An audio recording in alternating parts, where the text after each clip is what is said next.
Shalom, irmãos, bom dia, boa tarde, boa noite, não sei qual horário você vai assistir esse vídeo. Hoje nós vamos falar sobre salvação, tanto aqui no perfil da Igreja O Caminho, e depois também nós vamos postar esse vídeo lá no canal do YouTube do Li Mas Não Vi, tá bom? Então nós estamos falando esses dias a respeito de alguns fundamentos que nós acreditamos como igreja. Semana passada e ontem nós falamos sobre obras, o que o Senhor vê a respeito de obras, o que é obras para o Senhor. Obras é tudo aquilo que nós fazemos por intermédio do corpo, quer sejam boas, quer sejam más, e hoje nós vamos falar sobre salvação. Então, é um assunto bem interessante, que o Senhor nos dê graça para falarmos a respeito disso, que as pessoas também compreendam com clareza o que é salvação. Nós vemos que é um assunto que é um pouco complicado, embora pela Bíblia não seja tão complicado assim, e salvação acabou se tornando o prêmio final da corrida. E na verdade, quando nós lemos a Bíblia, nós entendemos que a salvação do Espírito é o início de tudo. Então o Senhor, Ele quer salvar o homem no Espírito para iniciar os seus propósitos, a sua vida e todos os seus caminhos no homem através da salvação. A Bíblia, ela nos declara lá em Efésios, no capítulo número 2, versículo 8 e 9, como nós alcançamos a salvação. Então, lá em Efésios 2, 8 e 9 diz: porque pela graça sois salvos por meio da fé, e isso não vem de vós, é dom de Deus, não vem das obras, para que ninguém se glorie. Então, como nós aprendemos no outro estudo, que é obras, tudo aquilo que eu faço por intermédio do corpo. E o apóstolo Paulo, ele nos explica dizendo que a salvação ela não vem por meio de obras, para que ninguém se glorie, mas pelo contrário, ela vem pela graça, mediante a fé, ou por meio da fé. Então, por esse texto nós vemos que a salvação não é algo, a salvação do nosso espírito, não é algo que nós vamos pagar, nós vamos começar, como se você lá comprasse um eletrodoméstico, alguma coisa, usufruísse dele e depois você o pagasse parcelado. Então nós vemos que não é dessa forma que Paulo coloca para nós, mas ele diz que é pela graça que nós somos salvos por meio da fé, e isso não vem de nós, é dom de Deus. Então, o que é graça? Graça é favor imerecido, tudo dado por nada, a ninguém que nada merece. O que é graça? Favor imerecido, tudo dado por nada a alguém que nada merece. Essa é uma das melhores colocações do que é graça. Então nós precisamos ter esse entendimento. O que é graça? Favor imerecido, tudo dado por nada a ninguém que nada merece, ou a alguém que nada merece. Então esse é um aspecto da graça. Precisamos fazer uma divisão na nossa mente entre o que é graça, o que é justiça e o que é misericórdia. Senão nós sempre vamos, às vezes, atropelar um pelo outro. Graça é tudo dado a ninguém ou a alguém que nada merece. Misericórdia é eu mereço, mas eu não recebo. Graça é eu não mereço, mas recebo. E justiça é eu mereço e eu recebo. Então, esses 3 pontos é interessante nós sabermos, porque aí, dentro desses aspectos, nós vamos entender o que é salvação, como o Senhor age na salvação e o que é o reino de Deus, porque daí já entra nas questões de justiça. Amém? Então, graça, favor e merecido, tudo dado por nada a alguém que nada merece. Efésios 2,5 diz: estando nós ainda mortos em nossas ofensas, nos vivificou juntamente com Cristo. Pela graça sois salvos. Então nós estávamos mortos quando nós fomos vivificados por Cristo. Atos, no capítulo de número 15, versículo 10 e 11 diz: agora, pois, por que tentais a Deus, pondo sobre a cerviz dos discípulos um jugo que nem nossos pais, nem nós podemos suportar? Mas cremos que seremos salvos pela graça do Senhor Jesus Cristo, como eles também. Aqui está falando sobre o concílio de Jerusalém, quando achou por bem os apóstolos, juntamente com o Espírito Santo de Deus, não colocar algumas cargas sobre os gentios, mas aqui diz: mas cremos que seremos salvos pela graça do Senhor Jesus Cristo, como eles também. Então, nós temos que entender que a salvação, ela vem por intermédio da graça de Deus. Não é uma obra humana, não está ligado às questões humanas. O Senhor, ele nos salvou no nosso espírito pela sua graça e pela sua fé. Pela fé temos de crer. Pela fé nós temos de crer. Romanos, no capítulo de número 10, versículo 9, diz assim: a saber, se com a tua boca confessares ao Senhor Jesus e em teu coração creres que Deus o ressuscitou dentre os mortos, serás salvo. Então, irmãos, no aspecto de Paulo, ele sempre usa esses 3 tempos: fui salvo, estou sendo salvo e serei salvo. Então, em Romanos 10, 9, ele diz que serás. Por isso que o pessoal, eles fazem uma confusão quanto à salvação. Porque Paulo diz que eu já fui salvo. Quando? Antes da fundação do mundo. Aí depois Paulo diz que eu estou sendo salvo. E depois Paulo diz que eu serei salvo. Então, o pessoal fala: olha, eu sou salvo, estou sendo salvo ou vou ser salvo? Então, faz essa complicação aí na mente. Mas nós entendemos que cada um desses aspectos que Paulo apresenta são tempos da salvação.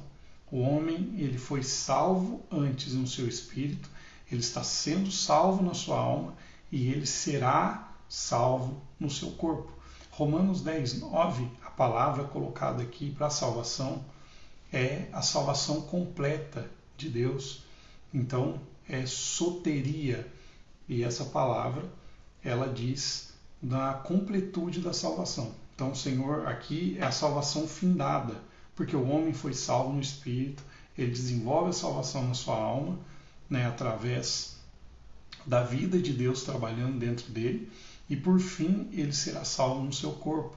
O corpo será o último estágio a qual Deus trabalhará a salvação do homem. Se ele morrer, ele será ressuscitado dentre os mortos.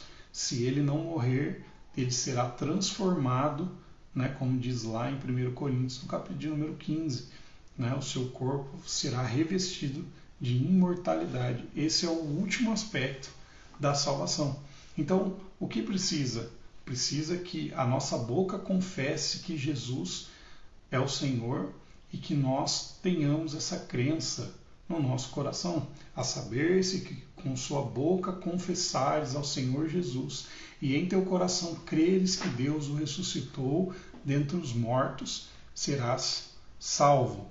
Então, nós aqui está falando da salvação plena de Deus, mas esse é o aspecto, né? Para nós chegarmos à glorificação do corpo, precisamos primeiro que o nosso espírito seja vivificado, né? Embora nós somos imediatistas, né? Às vezes nós preferimos pegar uma pizza inferior por questões de minutos do que uma melhor pizza, que vai demorar mais tempo, mas o Senhor não é imediatista. Então o Senhor ele tem um processo para fazer as coisas dele. Então nós precisamos sempre entender isso, né? Porque daí nossa vida fica mais simples com as coisas do Senhor, porque o Senhor ele não é como nós, né? Querendo as coisas assim, né? Do dia para a noite, embora ele faça também coisas do dia para a noite, mas em alguns aspectos ele demora para trabalhar. Então, terceiro ponto sobre a salvação: não vem de mim, é um dom. Significado da palavra dom: dádiva, regalo, presente, material ou imaterial. Então, o que é dom? Dom é uma dádiva, dom é um presente, dom é um regalo. Então, a salvação ela é um dom. Romanos 11, 29 diz: pois os dons e o chamado de Deus são irrevogáveis, né? Que embora esteja atrelado, aqui está atrelado ao chamado de Israel, mas a perspectiva é a mesma. Da mesma forma que o Senhor trabalha de um jeito, ele trabalha de outro. Romanos 6, 23 diz: porque o salário do pecado é a morte. Qual é o salário do pecado? É a morte. Mas o dom gratuito de Deus é a vida eterna por Cristo Jesus, nosso Senhor. Aqui não diz que o salário dos pecados é a morte, mas aqui diz o salário do pecado. Irmãos, nós precisamos entender que há uma diferença entre pecado, pecados e pecadores. Nós somos pecadores, né? Nós pecamos, melhor dizendo, porque nós somos pecadores. Por que nós somos pecadores? Porque o pecado habita em nós. O que é o pecado? O pecado é a transgressão que Adão cometeu e isso afetou todos os homens. Então, o salário deste pecado, dessa transgressão, desse cair de Adão, é a morte. A morte que ocorreu, né, nos três aspectos quando ele pecou. Adão morreu no espírito, morreu moralmente e por fim morreu, né, no seu corpo físico. Então, e da mesma forma que ele morreu nos três aspectos, ele também será vivificado nos três aspectos, ou seja, a sua posteridade, seus filhos, aqueles que vierem depois dele e crerem no Senhor, eles serão vivificados no espírito, né, na alma e no seu corpo, ou seja, a salvação vai expandir por todos os três cômodos da casa. Mas o texto diz: mas o dom gratuito de Deus é a vida eterna por Cristo Jesus, nosso Senhor. Então, o salário do pecado é a morte, mas o dom gratuito é a vida eterna. Então, é um dom gratuito, é grátis. O que é gratuito? Grátis. Então, nós não temos que pagar pela salvação. Nós não temos que, né, constantemente nós vemos um ou outro cantando, falando alguma coisa: eu estou pagando preço para ser salvo, eu estou pagando isso ou aquilo. Todo o preço que Deus se agrada foi pago por Jesus Cristo, nosso Senhor. Todo o sofrimento foi pago por Jesus, todo o sacrifício foi feito por Jesus no que tange a salvação. Então, nós não pagamos por ela, é um dom de Deus. Da mesma forma que o salário do pecado é a morte, há um dom gratuito de Deus, que é a salvação. Número 4. Não vem das obras para que ninguém se glorie. A salvação ela não vem das obras para que ninguém se glorie.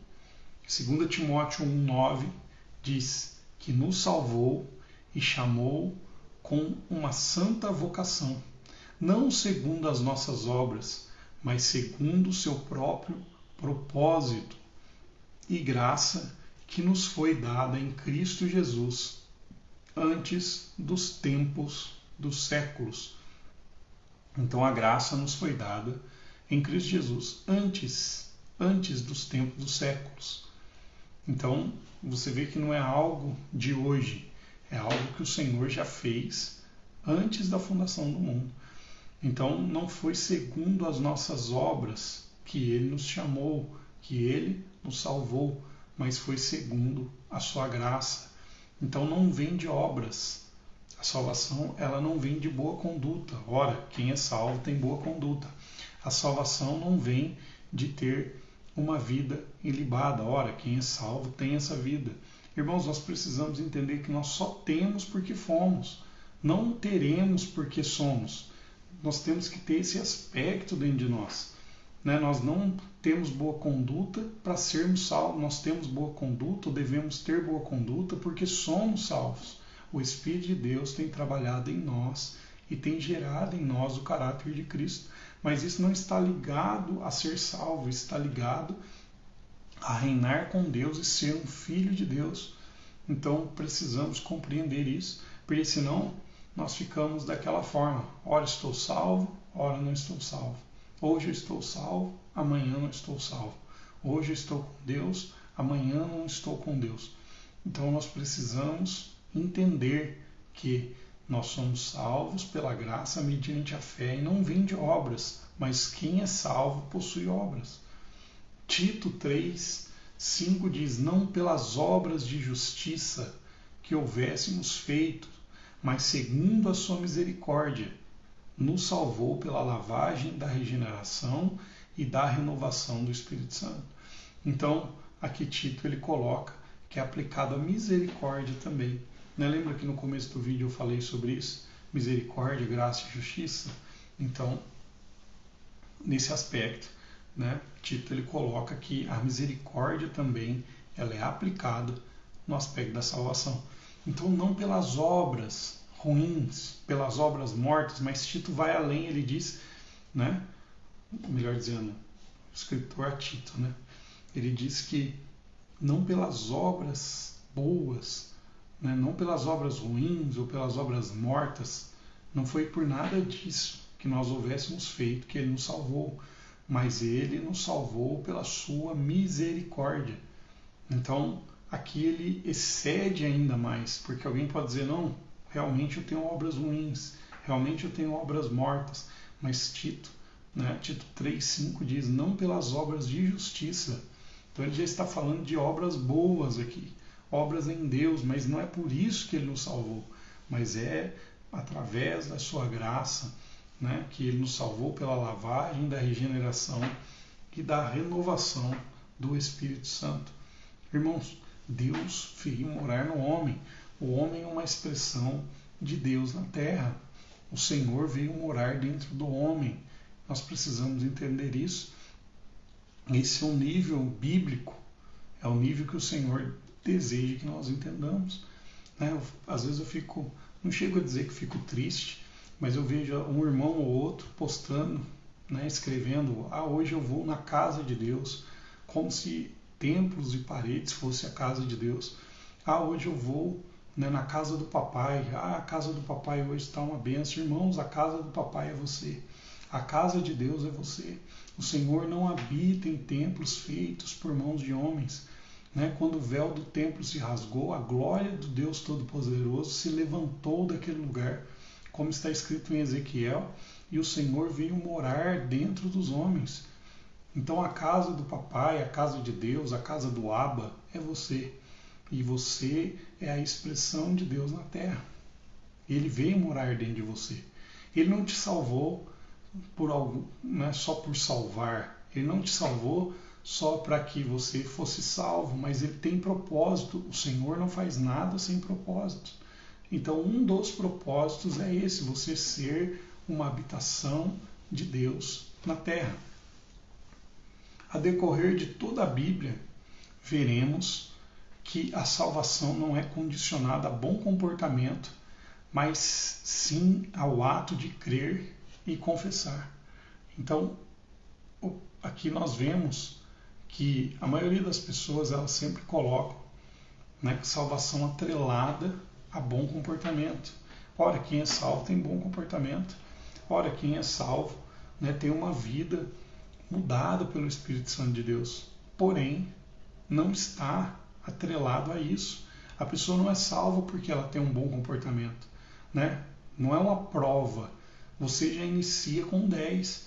É diferente de, por exemplo, você ir na escola, você ir lutar o ano inteiro, né? Eu lembro quando eu era pequeno, ainda tinha aquelas questões, não sei como está hoje, acredito que não seja mais assim, mas quando eu estudava, ainda a pessoa poderia, lá ela não, a gente falava passar de ano, né? Ou repetir, né? Voltar a fazer a mesma série no próximo ano.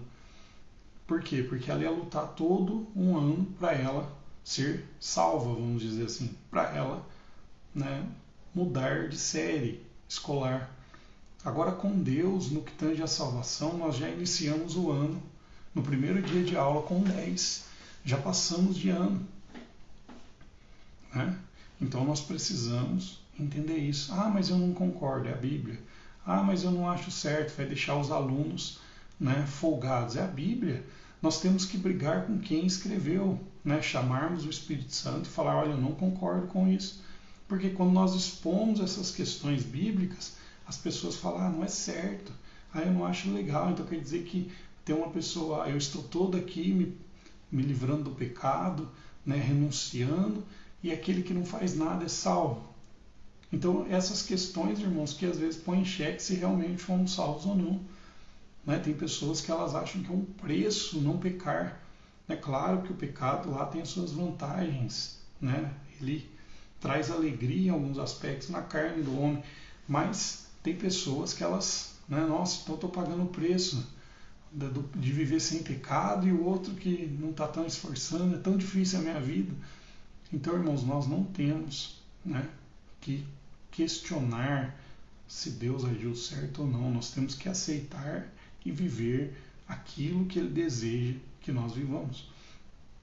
Romanos 10, 9 e 10, a saber, se com a tua boca confessares ao Senhor Jesus e em teu coração creres que Deus o ressuscitou dentre os mortos, serás salvos, visto que com o coração se crê para a justiça e com a boca se faz confissão para a salvação.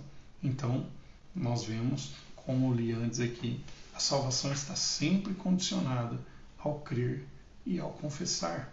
João 3, 15, 18.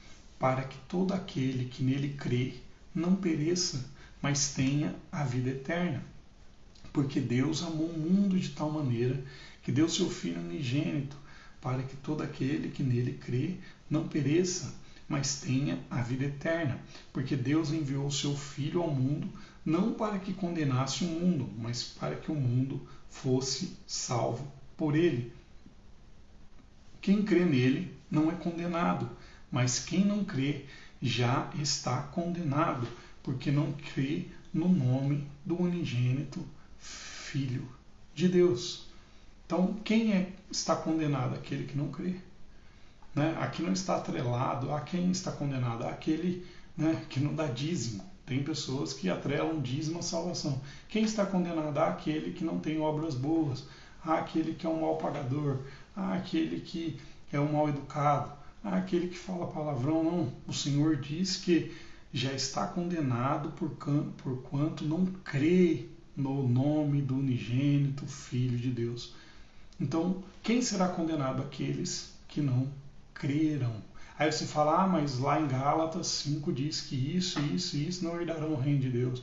Lá em Apocalipse diz que isso não herdará o reino de Deus. Paulo diz isso. É óbvio, irmãos. Se vivermos uma vida de pecado deliberadamente, nós não reinaremos com Deus. É isso que o texto está dizendo. Agora, o texto também diz, tanto em João 3 quanto em João 6, que mesmo que seja no último dia, o Senhor vai nos ressuscitar. Coríntios 3 diz que ele será salvo por meio do fogo. Ele sofrerá detrimento, mas será salvo por meio do fogo. Coríntios 5, lá quando teve aquele caso do moço que ficou com a mulher de seu pai, Paulo diz o quê? Entregue ele para Satanás para que ele seja salvo no último dia, né? Então, irmãos, a salvação não está atrelado às obras boas ou ruins que nós cometemos, mas está atrelada à graça bendita do nosso Senhor. Agora, o reino vai nos custar tudo. O reino de Deus vai nos custar morrer a nossa vida humana, né? Depois nós vamos fazer um estudo sobre o reino de Deus. O reino de Deus vai nos custar tudo, como o Senhor diz, que aquele que viver a sua vida vai perdê-la. Isso está linkado ao reino, porque senão nós temos um confronto bíblico, nós temos uma refutação da Bíblia refutando ela mesma. Jesus diz que não perde, aí o outro diz que perde. Jesus diz que quem crê em mim tem a vida eterna, aí Paulo vem e fala que os fornicários, os adúlteros, os que vivem em porfia, os que gostam de bebedice, de orgias, não herdarão o reino. Mas Jesus disse que quem crê tem a vida eterna, mas Paulo está dizendo que ele não vai herdar. Então há uma, ou você diz, tá, Jesus estava falando uma coisa e Paulo estava falando outra, ou você fala que a Bíblia mesmo se refuta.